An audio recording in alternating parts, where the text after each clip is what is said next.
Tenth class बेटा हमारे पास chapter number है इसका फर्स्ट जो है, क्योंकि हम आपने जो 9th क्लास है उसमें 1 2 जो है वो 9 चैप्टर पढ़े, तो जो 10th क्लास है इसके अंदर फर्दर जो चैप्टर स्टार्ट होता है वो 10 से स्टार्ट होता है। 10 से लेकर जो है वो 18 तक इसके टोटल जो है वो नंबर ऑफ चैप्टर्स जो है वो आपके पास कितने बनते हैं, इसके भी 9 है और 10 के भी 9 है। इसका मतलब है 9 + 9 करेंगे तो आपके पास जो टोटल चैप्टर है 9th और 10th की वो 18। स्टार्ट करते हैं न्यूमेरिकल, तो वापस आते हैं। The time period of the simple pendulum it's 2 second. What will be its length on moon and what will be its length on earth. Moon और अर्थ के ऊपर वैल्यू फाइंड करनी है। हिंट में उसने हमें बताया, कहता है जीएम, ये जीएम है। इसको अगर मैं इसको शॉर्ट फॉर्म में आपको बताऊं तो जीएम का मतलब है gravity on the surface of moon. चांद की सतह पर जो है ना जीएम, इसके लिए हम लोग यूज करते हैं। और जी का आपका पता है, ये हमारे लिए जो है वो जी किसके लिए यूज होता है, ग्रेविटेशन ऑन अर्थ के चांद के ऊपर, सॉरी ज़मीन के ऊपर जी की वैल्यू जो है वो कितनी है। गिवन डेटा से इसका हम लोग स्टार्ट करते हैं। फर्स्ट न्यूमेरिकल है, गिवन डेटा है हमारे पास, क्या लिखा हुआ है, time period for moon and time period for earth same है, ठीक है। ये आपके पास कितना लिखा हुआ है, 2 सेकंड लिखा हुआ है। कहता है what will be length on moon, what will be length on earth. Moon के ऊपर क्या होगी, अर्थ के ऊपर होगी जीई, ग्रेविटेशन ऑन अर्थ। ये आपने 9th क्लास में पढ़ा है कि आपके पास कितनी होती है, 10 मीटर पर सेकेंड स्क्वायर होती है। जो ग्रेविटेशन ऑन मून है ना, वो उसने लिखी हुई है GE डिवाइडेड बाय 6। इसका मतलब क्या हो, इसका मतलब है कि वो जमीन की वैल्यू से 6 गुना बेटा क्या है, कम है, ठीक है।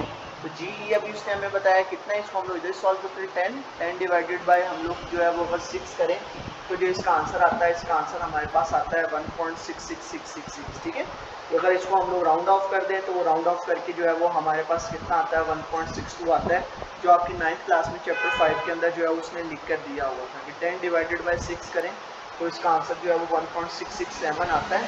इसको हम लोग 1.667 मीटर पर सेकेंड स्क्वायर लिखें।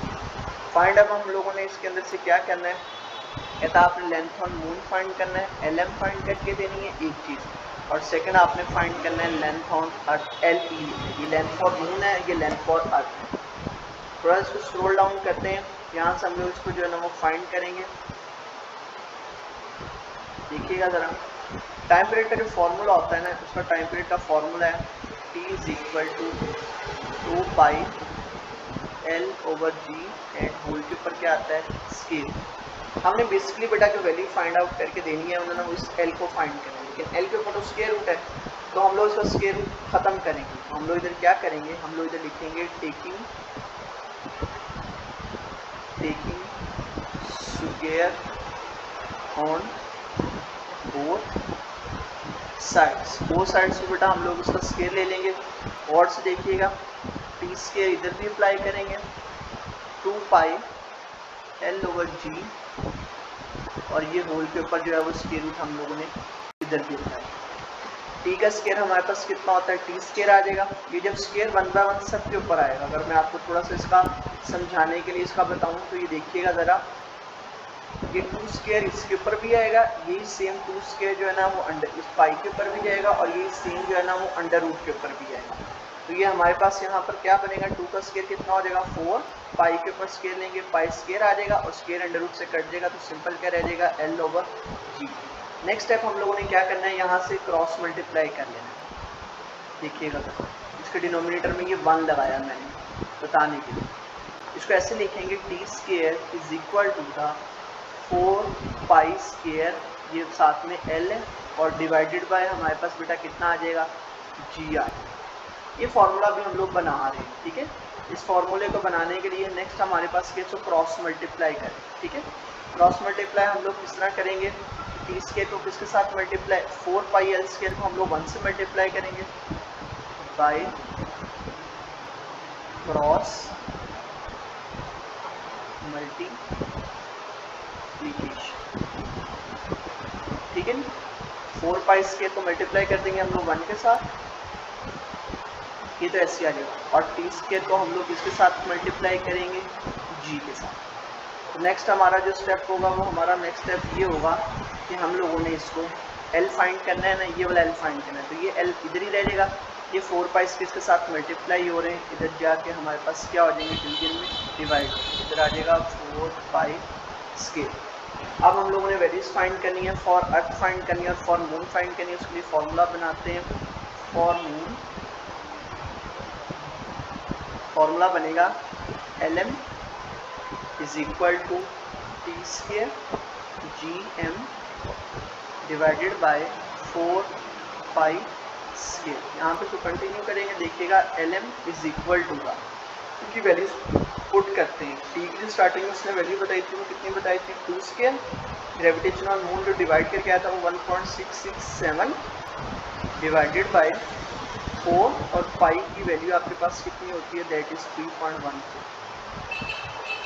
स्टार्टिंग में बता रहा हूँ, हो सकता है कि हमारे आंसर के अंदर थोड़ा सा जो है वो चेंज आए बुक के अकॉर्डिंग, तो पॉइंट्स में जो है ना वो आंसर में थोड़ा सा चेंज होगा, तो आपने कंफ्यूज नहीं होना, क्योंकि यहाँ पर जो हम लोग पाई की वैल्यू है ना रफ में बता रहे हैं, जो पाई की वैल्यू होती है वो होती है 22/7। इस 22/7 को जब हम लोग डिवाइड करते हैं ना, तो जो हमारे पास इसका आंसर आता है वो आंसर इस तरह होता है 3.14285 और आगे भी कंटिन्यू होता है। ये आपको पता है जो पाई होती है ये इरेशनल नंबर होता है, इसका मतलब इन्फिनिटी की फॉर्म में आता है, रुकता नहीं है। तो इसलिए मैंने ये क्वेश्चन को सॉल्व करने के लिए 2-3 वैल्यूज ही जो है ना वो ले ली है। 2 का स्केयर हमारे पास बेटा कितना हो जाएगा, 4 आ जाएगा, 1.667 ये ऐसे आ जाएगा डिवाइडेड बाय 4। 3.15 का स्केयर ले लेंगे हम, ठीक है। 3.14 का जब हम लोग स्केयर लेंगे तो इसका आंसर आएगा हमारे पास 9.8596। अब आपको नज़र आ रहा है यहाँ पे कुछ क्रॉस में कटिंग हो रही है, ये 4 से जो है वो क्या हो जाएगा, कैंसलेशन हो जाएगा। तो बाकी जो है वो हमारे पास यहाँ से क्या बच जाएगा, उसको डाउनवर्ड करते हैं, देखिएगा ज़रा। यहाँ पर हमारे पास बचेगा Lm इज इक्वल टू का 1.667 को हम लोग जो है वो 667 को डिवाइड कर देंगे किसके ऊपर, 9.8596 के ऊपर, ठीक है। 1.77 डिवाइडेड बाय 9.8596, तो जो इसका आंसर आता है वो हमारा पास इसका आंसर आ रहा है 0.169, ठीक है। बुक में जो आपका आंसर लिखा हुआ है उस आंसर को उसने अप्रॉक्सीमेटली जो है ना वो आपके पास क्या कर दिया है कि 9 है, इसके वजह से उसने लिख दिया 0.17 मीटर। ये हमने फॉर मून के लिए फाइंड किया था बेटा, ठीक है, ये फॉर मून था। अब फॉर अर्थ के लिए हमारे पास सेम फार्मूला यही होगा, जस्ट वहाँ पर जो है ना वो जी की वैल्यूज़ में चेंजेस है। फार्मूला ये है, ठीक है, इस फार्मूले को आपने याद रखना है। फार्मूला क्या है, L is equal to T square G, ये टी है हमारे पास, डिवाइडेड बाय कितना है 4 पाई स्क्वायर, और जी के साथ यहाँ पर क्या लिखा होगा, जी की याद है, जगह मेरे पास कम है, मैं यहाँ पर ही नेक्स्ट स्टेप कंटिन्यू करूँगा। टी कितना आ जाएगा 2 स्क्वायर, जी की वैल्यू आपको पता है बेटा कितनी होती है 10 डिवाइडेड बाय 4, और पाई की वैल्यू कितनी है 3.14 का स्क्वायर। नेक्स्ट स्टेप हमारे पास क्या होगा, 2 का स्क्वायर जो है वो हमारे पास कितना आ जाएगा 4 मल्टीप्लाई बाय 10 डिवाइडेड बाय 4, और एज पर प्रीवियस ये हम लोगों ने 3.1 के आंसर निकाला था कितना है 9.8596।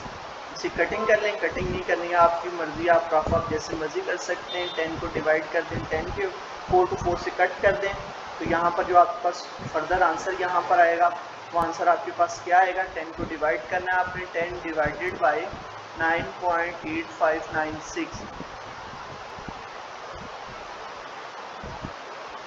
तो जो इसका आंसर हमारे पास आ रहा है इसका आंसर आ रहा है 1.014 मीटर, ठीक है। एक आंसर बेटा हमारे पास ये आया है, ठीक है। इसको मैं ज़रा कहते हैं तो मैं इसको थोड़ा सा शेड कर देता हूँ ताकि आप लोगों के लिए ज़रा इसको पढ़ने में आसानी हो जाए। देखिएगा ज़रा, एक आंसर हमारे पास ये आया है, ठीक है।